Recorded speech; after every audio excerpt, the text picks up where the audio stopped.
Timnas Indonesia meraih 1 poin berharga dalam lawatan ke markas Timnas Arab Saudi, Jumat dini HRI WIB.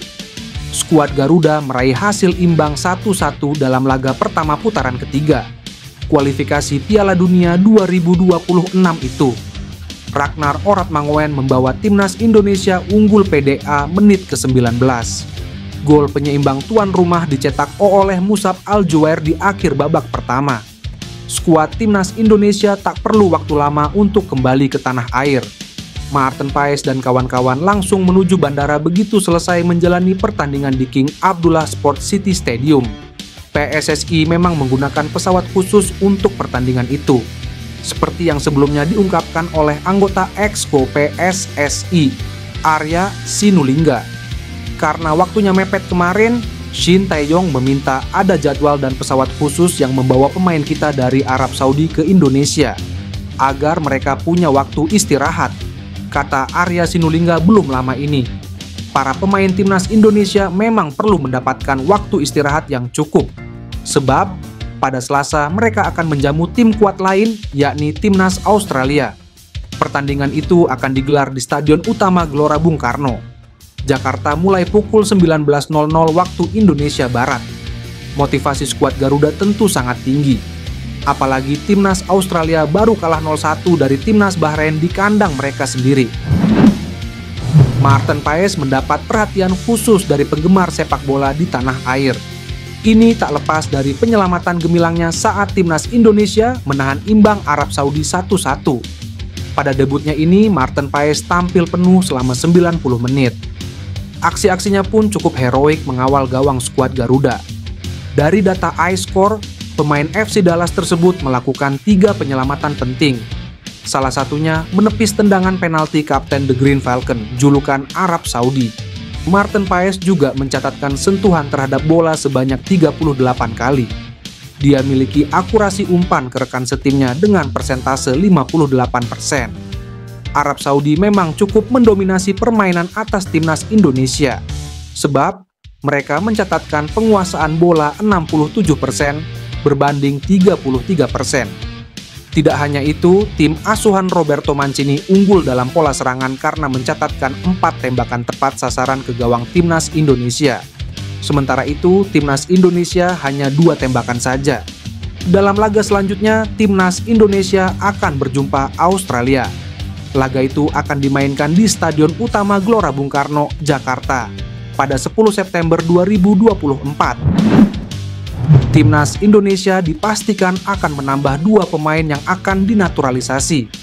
Kabar ini disampaikan langsung oleh Shin Tae-yong pada YouTube PSSI TV. Menurut STAE, kemungkinan besar ada 2 pemain naturalisasi yang akan menambah kekuatan Timnas Indonesia.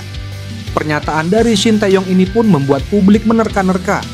Satu nama ditebak publik yang akan dinaturalisasi ialah bek FC Twente, Mace Hilgers. Apalagi kemudian nama Mace Hilgers tak masuk dalam susunan pemain FC Twente melawan NEC dalam lanjutan Liga Belanda. Padahal pemain keturunan Indonesia itu kerap masuk dalam starting line up FC Twente. Tidak ada nama Mace Hilgers pada laga FC Twente hari ini. Lagi di mana Bang Mace? Cuit akun Update Bola. Namun Shin Tae-yong tidak memperinci siapa 2 calon pemain Timnas Indonesia itu. Ia hanya membocorkan 1 pemain berposisi sebagai striker. Timnas Indonesia berhasil mengamankan 1 poin di matchday pertama fase grup C putaran ketiga kualifikasi Piala Dunia 2026 melawan Arab Saudi.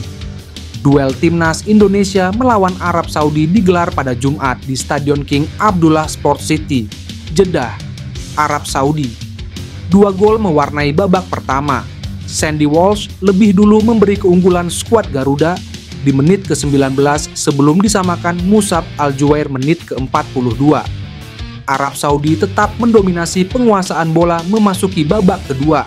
Skema permainan lebih tertata rapi ketimbang babak pertama. Meski begitu, tak ada ancaman berbahaya dari serangan Green Falcons, Jay Izes dan kawan-kawan masih terlalu kuat dalam bertahan. Tom Hai terpaksa ditarik keluar setelah sebelumnya mengalami masalah, ia digantikan Marcelino Ferdinand. Selain itu, Shane Patinama juga dimasukkan menggantikan Witan Sulaiman yang memang performanya tak keluar di laga ini. kuasa bola benar-benar berada di kaki pemain Arab. Memasuki menit ke-70 penguasaan bola untuk Indonesia hanya 36%. Timnas Indonesia mendapat peluang menit ke-71. Namun Rafael Struijk gagal memanfaatkan momentum setelah kehilangan bola. Padahal Ragnar Oratmangoen berada di posisi tanpa penjagaan. Namun tak terlihat oleh Rafael Struijk yang terlihat kebingungan. Petaka untuk Indonesia, Maarten Paes melakukan pelanggaran di kotak penalti menit ke-76 usai mencoba menggocek bola. Peluit panjang tanda berakhirnya pertandingan berbunyi. Tak ada lagi gol yang tercipta, skor akhir 1-1 menjadi hasil akhir laga. Arab Saudi akan menghadapi timnas Indonesia pada laga perdana grup C putaran ketiga kualifikasi Piala Dunia 2026 zona Asia. Sang pelatih Roberto Mancini mengakui perkembangan yang terjadi pada skuad Garuda. Mancini tak mau menganggap remeh Indonesia meski Arab Saudi mendominasi rekor pertemuan. Mantan pelatih timnas Italia itu memastikan bahwa skuad Garuda adalah lawan yang sulit. Indonesia adalah tim yang tangguh, dan tentu laga pertama selalu sulit.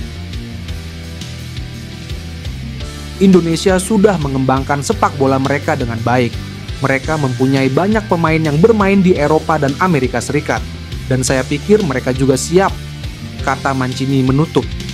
Mees Hilgers dikabarkan sudah tiba di Jakarta.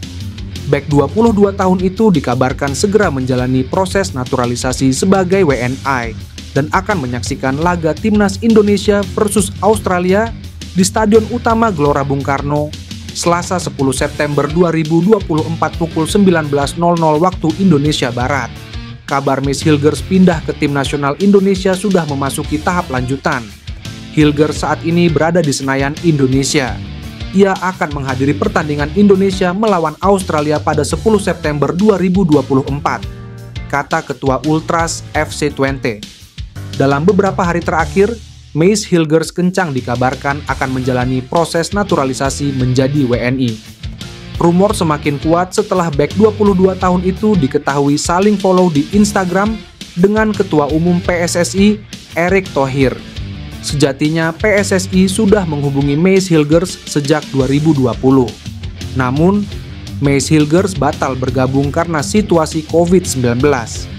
Ia juga hampir menjalani proses naturalisasi pada awal 2022.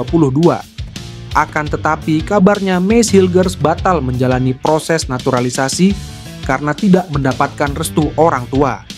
Sekarang, Mees Hilgers dikabarkan siap menjadi WNI dan memperkuat timnas Indonesia. Jika kabar ini benar adanya, tentu hal yang membahagiakan.